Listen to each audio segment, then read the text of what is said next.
Hello, everyone, and welcome to Inside the Heat. I'm Eric Reed. When Ray Allen joined the Heat in the summer of 2012, he arrived in Miami with an already well-established 16-year NBA career. The greatest three-point shooter in NBA history spent those years with three different franchises: Milwaukee, Seattle, and Boston. But moving from city to city, nothing new to Allen.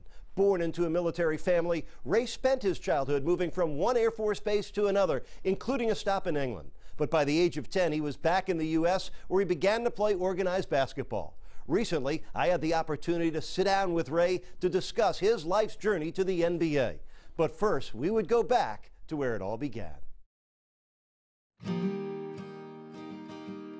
Ray, you grew up in Merced, California, and spent so much time at Castle Air Force Base. Your dad was in the military. Talk a little bit about the role model he was and what you learned from that.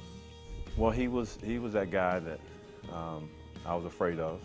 We had an accountability about us because we knew that our actions were tied to, his job. Most of the kids in the neighborhood feared that. We had great respect for what our dads and moms did because they were soldiers. What role did your mom play in your upbringing?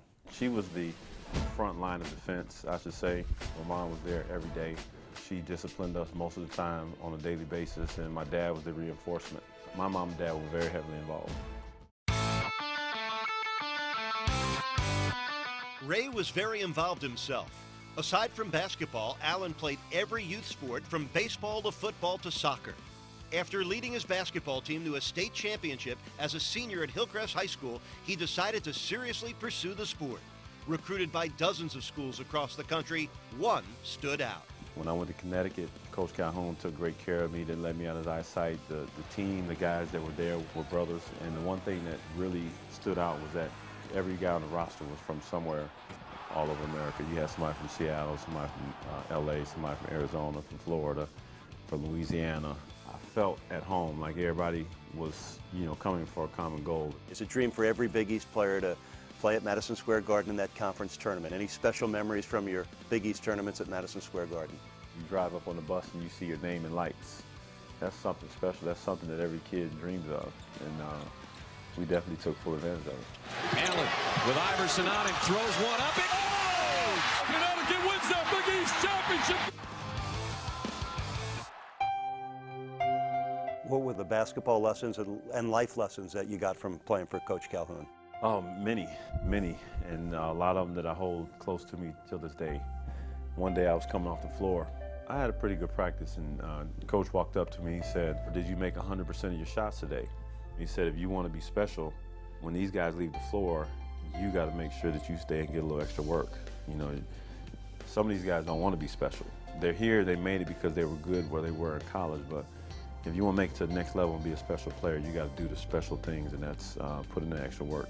We may have just uncovered something really special and important when your work ethic, that extra shooting regimen, when that all began. Was it at the University of Connecticut after that conversation? Oh yeah, that was the moment. And then I had Coach Hobbs. He said, if you want to play this game at a high level and be good, you got to make sure you shoot a consistent shot every night. God hasn't blessed me with the ability to shoot, just I think the ability to work at it every day, because every day it's a grind. His hard work paid off. An All-American at UConn, Allen garnered USA Basketball's Male Athlete of the Year and the Big East Player of the Year. Oh, what a pass from Allen. I tell you, Ray Allen has really stepped it up tonight. He wants to show the reasons he was voted the Player of the Year by the coaches. But after his junior season, a tough decision awaited him. Talk about the decision to leave UConn after 3 years for the NBA draft. It was hard. One of the greatest signs of my success was being able to leave after 3 years. It's also probably one of my weakest moments, because I wish I could have stayed 4 years. I love being a student athlete, loved going to class, loved the people that were in it, part of it with me. Those moments, I tell all kids, enjoy what you do in college, because, they'll be the best moments of your life. I remember my press conference, I cried, but, it was time for me to move on.